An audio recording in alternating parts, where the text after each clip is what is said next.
कर दिया कि 300 केजी 350 केजी का RDXC था वहाँ पर। तो इसका मतलब साफ साफ पता चल रहा है कि कहीं से उसको इनपुट मिला हुआ था।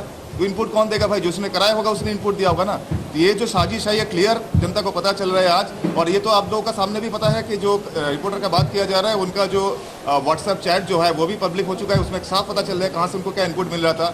तो जब इतने सारे चीज़ पब्लिक डोमेन में आ रहे हैं तो सवाल ये बनता है कि सरकार क्यों नहीं उसे एक्सपोज कर रही है, क्यों नहीं जनता उससे सवाल उठा रहा है। और मीडिया से मैं सवाल पूछना चाहता हूं, जो मेन स्ट्रीम मीडिया है वो क्यों खुल के सामने नहीं आ रहा है? क्या डर है उनका कि मीडिया न्यूज चला रही है, बड़े बड़े जो राष्ट्रीय स्तर के चैनल हैं, कि हमारे देश के गृह राज्य मंत्री उत्तर प्रदेश के अजय मिश्रा टेनी जी लापता है 6 दिन से।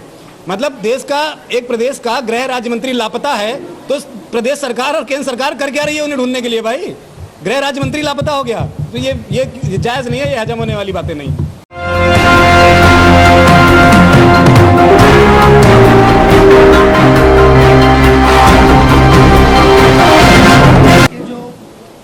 माहौल चल रहा है जिसमें गार्जियन ये समझता है कि राजनीति एक दलदल है जिसमें लोग डूबते ही जा रहे हैं। चूँकि ये बनी बनाई साजिश है, आज से लगभग 10, 15 या 20 साल पहले तक ये ऐसा नहीं था। उसके बाद यहाँ पे बुरे लोगों का या बुरी राजनीति करने वालों का वर्चस्व कायम होते जा रहा है, क्योंकि संख्या अच्छे लोगों की कम होते जा रही है। अब ये एक देश के लिए चिंता का विषय है। तो हम इस कार्यक्रम के माध्यम से उन गार्जियन को भी बताना चाहते हैं कि आने वाली पीढ़ियों को आप राजनीति में जाने या पार्टिसिपेट करने के लिए झिझक मत, मतलब उन्हें मना मत करिए, उन्हें रोकिए नहीं, या उनकी तरफ उनको किसी तरीके का लांछन मत लगाइए कि अब एकदम निकम्मा हो जा रहा है, तू ये कर रहा है, वो कर रहा है। इस तरीके से तो देश के भविष्य जो भविष्य बन सकता है देश का, वो रुक जा रहा है। इसलिए हमारा ये प्रयास है हर समय कि विद्यार्थियों को, जो नई आने वाली पीढ़ी है, वो देश में राजनीति के एक नए आयाम को प्रस्तावित करें। साथ ही साथ आपके जो सवाल है उसमें एक चीज़ और ऐड करेंगे। आपका जो सवाल है कि राजनीतिक पहलू उभर के आ रहे हैं, आप मुझे एक सेक्टर बताइए जो कि गैर राजनीतिक है। एक तो है कि डेमोक्रेसी में आप पॉलिटिकल कुछ एग्जिस्ट होता ही नहीं है, पहले ये चीज़ हमें समझना पड़ेगा। और जो चीज़ बोला जाता है कि आप पॉलिटिकल है वो एक सेल्फ इम्पोज इल्यूशन है मात्र, और कुछ नहीं। तो हमें इस मिथ से उभर के बाहर आना पड़ेगा। हमें ये समझना पड़ेगा कि एक डेमोक्रेटिक कंट्रीज में एवरीथिंग रोटेट्स अराउंड पॉलिटिक्स। तो अगर सब कुछ राजनीति ही तय करते हैं कि तो युवाओं को तो राजनीति में और आगे बढ़ चढ़ के हिस्सा लेना चाहिए।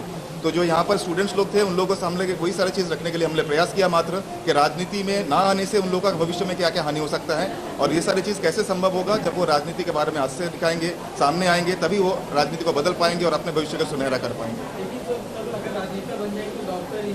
सभी नहीं बन पाते हैं ना, बट जो लोग आना चाहते हैं उन्हें रोका जा रहा है।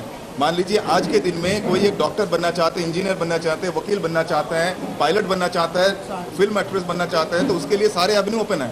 आप मुझे एक एवेन्यू बताइए, एक ऐसा सिस्टम बताएं कि एक बच्चा अगर राजनेता बनना चाहता है उसके लिए क्या ऑप्शन है, क्या रोड मैप है?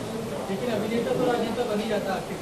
वो तो उसका अलग पहलू आपने बताया कि जो सेलिब्रिटीज होते हैं उनका जो सेलिब्रेशन, उनका जो पॉपुलैरिटी होता है उसको वोट बैंक के रूप में इस्तेमाल करने का जो राजनीति चल रहा है उसका अलग विचार है। बट मैं आमतौर पे बता रहा हूँ कि कोई भी एक बच्चा, एक स्टूडेंट्स, एक नौजवान जो है वो अगर राजनीति में आगे सफल होना चाहते हैं उसके लिए क्या रोड मैप बताएंगे आप? क्या क्या ऑप्शन है उसके पास?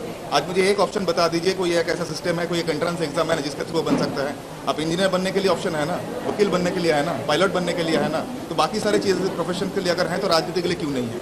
तभी हमें ये क्रांति की आवश्यकता हो रहा है। ये एक प्लेटफॉर्म है जिसके जरिए में हम देश के कोने कोने से ऐसे लोगों को ढूंढने के लिए प्रयास कर रहे हैं जिनमें वो सक्षमता है, जिनमें वो विचार हैं, जिन्हें लगता है कि अगर उन्हें मौका मिले तो देश के वर्तमान विधायक या संसद से बेहतर कर सकते हैं।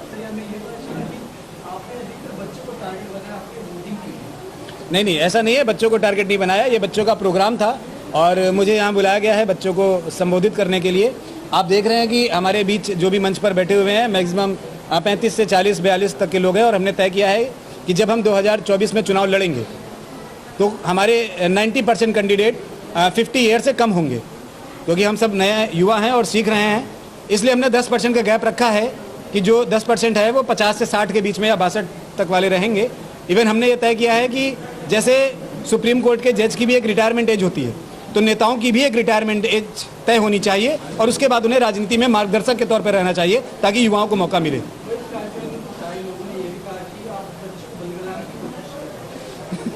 आप सामने बैठे हैं, पूरा प्रोग्राम आपने देखा है। अगर आपको लगता है कि हम बच्चों को बरगला रहे हैं तो फिर वो तो आप ही देखें। अगर आपको लगता है तो सवाल करें, दुनिया क्या बोल रही है उनको छोड़ दीजिए।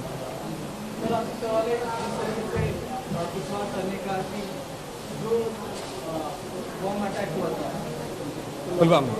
पूरी जो जानकारी अब तक सरकार ने दी है और जो मुद्दे पर बॉम्ब रखा गया था और जितने कुछ जानकारी दी है, कैसे रिपोर्ट को पता चला, कैसे न्यूज़ चैनल को पता चला, ये सब पूरी मिली भगत साजिश है। तो ये आपने तो पता चला कि साजिश है या एक सीधा शब्द से आपको ये बात आपको खुद को ही पता चल जाएगा। जैसे कि हमारे राष्ट्रीय अध्यक्ष ने बताया कि कोई भी एक जगह में ब्लास्ट होता है और ब्लास्ट के बाद बिल्कुल समय ना दिखा के उन लोगों ने जो टेलीकास्ट या फिर जो उन लोगों का प्रोपागंडा है जो शुरू कर दिया था कि इतना केजी RDX का ही ब्लास्ट हुआ है। तो सवाल ये बनता है ना सीधे सीधे कि जब तक उस राख का लैब में टेस्टिंग नहीं हो जाता है तब तक किसी व्यक्ति को कैसे पता चल जाएगा कि वहाँ पर RDX ही था।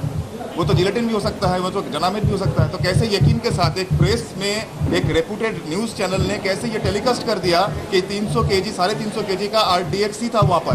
तो इसका मतलब साफ साफ पता चल रहा है कि कहीं से उसको इनपुट मिला हुआ था। तो इनपुट कौन देगा भाई? जो उसने कराया होगा उसने इनपुट दिया होगा ना। तो ये जो साजिश है ये क्लियर जनता को पता चल रहा है आज। और ये तो आप लोगों का सामने भी पता है कि जो रिपोर्टर का बात किया जा रहा है उनका जो व्हाट्सएप चैट जो है वो भी पब्लिक हो चुका है। उसमें साफ पता चल रहा है कहाँ से उनको क्या इनपुट मिल रहा था। तो जब इतने सारे चीज़ पब्लिक डोमेन में आ रहे हैं तो सवाल यह बनता है कि सरकार क्यों नहीं उसको एक्सपोज कर रही है, क्यों नहीं जनता उससे सवाल उठा रहा है। और मीडिया से मैं सवाल पूछना चाहता हूं, जो मेन स्ट्रीम मीडिया है वो क्यों खुल के सामने नहीं आ रहा है, क्या डर है उनका? तो ये सारे चीज़ का खुलासा होना चाहिए। और जो देश के प्रति गद्दारी कर रहे हैं, खास करके देश के जो प्रोटेक्टर है, जो जवान है, जवान के ऊपर अगर जवान को अगर बलि चढ़ाया जा रहा है तो इसका कड़ी से कड़ी निंदा करते हैं अखिल भारतीय परिवार पार्टी। और इसका बिल्कुल जांच होना चाहिए। 2024 में आने के सरकार में आने के बाद सबसे पहले जांच हम लोग इसी के ऊपर कमेटी बनाएंगे। और ये तो एक पॉइंट है, ऐसे बहुत सारे उदाहरण हैं। अभी आप देख रहे हैं कि मीडिया न्यूज चला रही है, बड़े बड़े जो राष्ट्रीय स्तर के चैनल हैं, कि हमारे देश के गृह राज्य मंत्री उत्तर प्रदेश के अजय मिश्रा टेनी जी लापता है 6 दिन से। मतलब देश का एक प्रदेश का गृह राज्य मंत्री लापता है तो प्रदेश सरकार और केंद्र सरकार कर क्या रही है उन्हें ढूंढने के लिए? भाई गृह राज्य मंत्री लापता हो गया तो ये जायज नहीं है, ये हजम होने वाली बातें नहीं।